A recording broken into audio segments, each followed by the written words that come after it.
Hi అండి. అందరికీ నమస్కారం. Welcome to my channel. ఈ వీడియోలో ప్రభుత్వ ఉద్యోగులకు మరియు పెన్షనర్లకు పీఆర్సీ అమలుకు సంబంధించి స్టేటస్ అండి. తాజా సమాచారం. సో, ఎంతవరకు వచ్చింది ఏంటనే పూర్తి వివరాలు ఈ వీడియోలో తెలుసుకుందాము. వీడియో అయితే ఎక్కడ గాని స్కిప్ చేయకుండా ఎండ్ వరకు చూస్తే అప్పుడే ఇన్ఫర్మేషన్ పూర్తిగా అర్థమవుతుంది.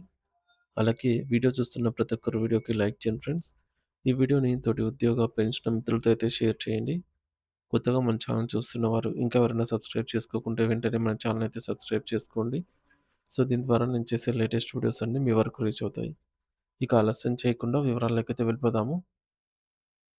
ఫ్రెండ్స్, ఇక విషయానికొచ్చినట్లయితే 8వ వేతన సంఘం ఎయిత్ పీఆర్సీ తన పనిని ప్రారంభించిన వేళ ఉద్యోగులు మరియు పెన్షనర్ల ముందు ఉంచినటువంటి ప్రశ్నావళిపై ఇప్పుడు సర్వత్రా ఆసక్తికరమైన చర్చ జరుగుతోంది.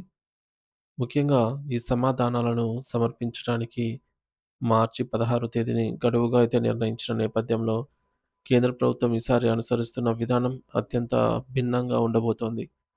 గతంలో లాగా బండిల్స్ కొద్దీ డాక్యుమెంట్లను ఈమెయిల్ చేయటం లేదా పోస్టులో పంపడం వంటి పాత పద్ధతులకు ఈసారి స్వస్తి పలికారు. సో, దానికి బదులుగా ప్రతి ప్రశ్నకు గరిష్టంగా 200 పదాల పరిమితితో కేవలం డిజిటల్ పద్ధతిలో మాత్రమే సమాధానాలివ్వాలని ప్రభుత్వం స్పష్టం చేసింది. మరి దీని అర్థం ఏమిటంటే అతి తక్కువ పదాలలో అత్యంత ఖచ్చితమైన మరియు అర్థవంతమైన సమాచారాన్ని మాత్రమే వేతన సంఘం ఆశిస్తోంది. మరి ఏమైనా అదనపు ఆధారాలు ఉంటే వాటిని పీడీఎఫ్ రూపంలో జతచేసే అవకాశం ఉన్నప్పటికీ ప్రధానంగా డిజిటల్ రెస్పాన్స్ పైనే ఈ 8వ వేతన సంఘం ఆధారపడి పనిచేస్తూ ఉందని తెలుస్తుంది.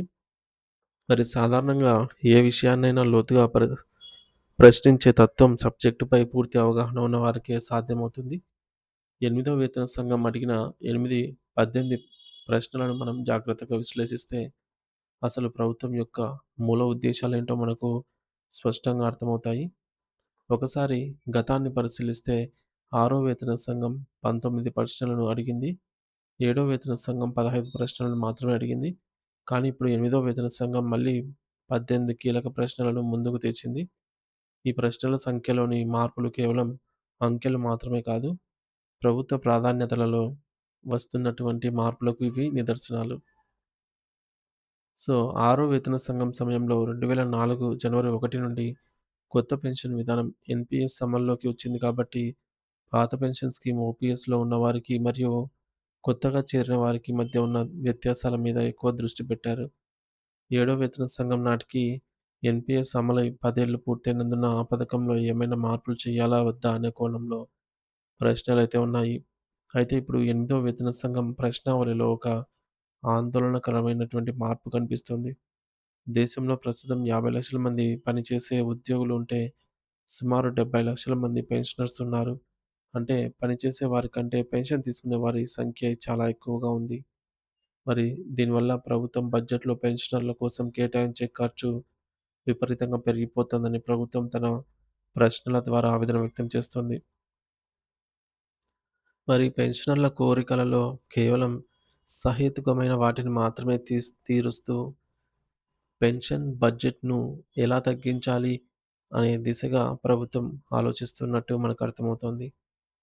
సో, దీన్ని బట్టి చూస్తే ముఖ్యంగా 2016 కంటే ముందు రిటైర్ అయిన పెన్షనర్ల విషయంలో కొన్ని కీలక మార్పులు ఉండే అవకాశం కనిపిస్తోంది. ఇక వేతనాల విషయానికి వస్తే కనీస వేతనం మరియు గరిష్ట వేతనం మధ్య ఉండాల్సిన నిష్పత్తిపై అన్ని వేతన సంఘాలు చర్చించాయి. గతంలో ఏడో వేతన సంఘం 1:8 నిష్పత్తిని చూపించింది. అంటే కింది స్థాయి ఉద్యోగికి రూపాయి ఇస్తే గరిష్ట స్థాయి అధికారికి రూ. 8 ఇవ్వాలని నిర్ణయించింది. అయితే ఎనిమిదో వేతన సంఘం ఈసారి ఎకనామిక్ డెవలప్‌మెంట్, దేశ అభివృద్ధి మరియు ఇన్‌ఫ్లేషన్ అంటే ద్రవ్యోల్బణం అనే 2 పదాలకు ఎక్కువగా ప్రాధాన్యతనిస్తోంది. దేశ ఆర్థిక పరిస్థితిని దృష్టిలో ఉంచుకొని అభివృద్ధి కోసం కేటాయించాల్సిన డబ్బులు తగ్గిపోకుండా వేతనాలు ఎలా పెంచాలి అనే ప్రశ్నను ప్రభుత్వం లేవనెత్తింది. ఆరో మరియు ఏడో వేతన సంఘాల్లో అభివృద్ధిని దృష్టిలో పెట్టుకోండి అనే గట్టి వర్డింగ్ ఎక్కడా రాలేదు. కానీ ఈసారి ఎనిమిదో వేతన సంఘం దీనిని ప్రాతిపదికగా తీసుకుంది. మరో కీలకమైన మార్పు ఏమిటంటే మున్సిపాలిటీలు మరియు పంచాయతీరాజ్ సంస్థలపై వేతన సంఘం వేతన పెంపు భారాన్ని ఈసారి ప్రశ్నావళి నుండి తొలగించారు. సో, దీనికి బదులుగా ప్రైవేట్ రంగంలో ఉన్న ప్రతిభను ప్రభుత్వంలోకి ఎలా తీసుకురావాలనే దానిపై దృష్టి పెట్టారు.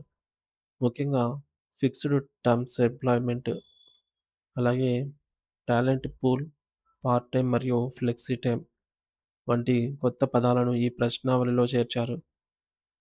అంటే దీని అర్థం ఏమిటంటే రాబోయే రోజుల్లో ప్రభుత్వం రెగ్యులర్ నియామకాల కంటే ఒక నిర్ణీత కాలానికి మాత్రమే పనిచేసే కాంట్రాక్ట్ లేదా ఫిక్స్డ్ టర్మ్ ఉద్యోగుల వైపు మొగ్గు చూపే అవకాశం ఉందని మనకు అర్థమవుతుంది. మరి పని ఉన్నప్పుడే ఉద్యోగిని ఉంచుకోవడం, పని లేనప్పుడు పంపేయడం అనే ప్రైవేట్ కార్పొరేట్ మోడల్‌ని ప్రభుత్వ రంగంలో కూడా అమలు చేయాలని చూస్తున్నట్టుగా ఈ ప్రశ్నలు సూచిస్తున్నాయి.